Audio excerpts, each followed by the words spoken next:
Alright, so here to redeem myself, as it were. Um, I don't want to be the kind of person that fucking skips leg day. I don't want to be that kind of guy because I fucking didn't skip leg day today. I fucking threw up because, I worked my ass off on leg day, and, maybe it has a little bit to do with being out of shape, but, like, I push myself, so I know I can do it. I know I've done it before when I've had this, like, grit and desire to get shit done. Like when I first started trading, when I wanted to become a better football player in high school to get a college scholarship, I did those things. So I know it's within me. So let's break down the SPY, just following our process. So there's no sector since this is an ETF. This is not a company. This is an ETF for the S&P 500, and this is the SPY. And the big picture is that we are in a long-term uptrend. The trend action recently is sideways underneath the 52-week highs. Obviously gapped up into a prior pivot high and going sideways there on decreasing volume. So there's really no setup in the SPY, but just maintaining that the S&P 500 is still in a long-term uptrend that's still intact. So the long-term trend is up. So I want to discuss 3 trades that I saw yesterday, and discuss them and follow the process to the T. So CYTR, this is healthcare sector. It's a sub $1 biotech stock, so a penny stock. We call this, junk stocks. The big picture is we've been going sideways for 10 months. And then the recent trend action is we caught volume about 15 times volume from the normal day. So we have this low volatility sideways overlapping action doing about 1 million shares a day, and then boom, all of a sudden we're doing 17 mil a day, and volume has remained good on this run up. So what we do see though is kind of a weak push right into this $1 whole psychological level, rejection way down off of that, right about into the middle of this, just above the middle of this bar. So it was kind of piece of weakness number 1 in the background. Also the highest volume day that we've seen so far, closing way down off the highs. So even with the base, we're closing way down off the highs at a prior kind of resistance levels. You talked about the where these moves kind of generate down from. This is where that gap day happened, right at that $1 kind of psychological level. So this is a trend termination trade. We also do have a narrow range inside doji and an obvious level around the 77 from the prior day. So a trend termination trade, so we're looking for a counter trend trade here. So I know that's not within my wheelhouse right now, but I felt that it garnered mentioning. So some possible triggers would be a break below 77 on volume and short a bear flag, as long as we have not gone 20 cents already. That would be one particular trigger. Another one would be if we opened here, tested to the 77 level, started making lower highs into the level, broke it, and had a prior support becomes resistance entry. Or if we made 2 lower lows, 2 lower highs intraday, and we were below the 77 level, you could short the breakout for the second lower low. Also, you could have broken this level on volume and shorted any consolidation going sideways for more than 30 minutes. So let's kind of look and see if any of those really triggered. So what we see is we do open up, kind of test down right to this, like, we don't touch 77, so we touch right to 77, but we pop back up. So later in the day, so I'm probably not around for this, but we break through 77, go back up, kind of just going sideways, holding right above the level. So that's maybe another trigger I can add, is holding sideways above the level. So we get a sideways action above the level for a good 40 minutes. So anywhere in here you could have shorted with your stop above here, 2 cent risk.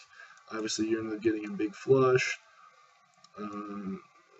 Thrust down, so that's 13 cents. So maybe you could have shorted this like little pullback, because we haven't reached our 20 cent kind of ATR we were talking about, and cover once you get that extra 10-cent move that you're looking for.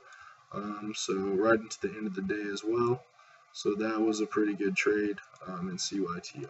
So to talk about MTBC, so I saw this on what the fuck's dude's name? Anyway, on Twitter, he was talking about how he traded this today, and I was like thinking, like, well, how could I have had this on my watch list? So MTBC is in a tech sector, but it's a penny stock that does like health information or some bullshit. The average ATR is irrelevant because the big picture is that we're just coming off this low volatility, do nothing penny stock environment, and then we're doing like 45,000 shares a day. Then all of a sudden, boom, we hit 7 million shares. So I mean that's easily over 100 times its average volume in one day, and that also blasts to its 50-week highs. So the ATR in this one day, just to kind of land the plane on that, was just over $1. It was $1.06. So just the length of this wide range bar was $1. So I was thinking if this thing moves, it moves about $1. Anyways, we said big picture is just kind of sideways to even down, just like a dead stock doing nothing with no volume. The trend action is the recent volume influx, and the price held within the top 80% of this wide range bar at 52-week highs. So we're looking for a trend continuation trade above, this 150 level, which is also a psychological level in penny stocks. These half dollars and whole numbers, so it's a $half level. So potential triggers would just be to trade through it on volume and go sideways, maybe 30 minutes to an hour. You could throw in a trade anywhere in there. You could, if we triggered, below here, we kind of like test this 150, test 150s, and make higher lows into the level. So wait until we break, and then prior resistance becomes support. Could have that entry. You could make the higher high, higher low, higher high, higher low entry, and then pay the breakout for the second higher high. With your stop at that second higher low. You could blast through in volume and buy any bull flag if we haven't gone like $1 just right off the open. So those are a couple different entry techniques. So let's see which one potentially it worked here. Okay, so we open lower, we trade up higher.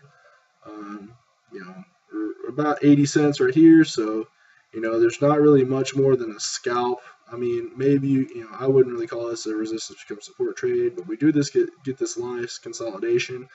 The prior day was like a $1.06, so you're thinking maybe there's a little juice left. So we noticed that the stock had maybe respected the prior whole numbers before.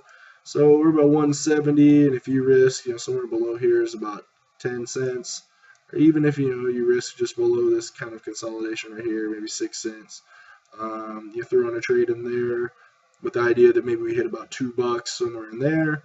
Sure enough, you get a flush here. Now, why, we do get a consolidation here. Why is this not a good trade? Well, we've come up, $1.11, as we said the day before, the stock moved $1, so probably not a good trade to be putting on here after maybe all the juice in this is already done. So maybe setting up for a nice counter trade, even though we are above VWAP. So.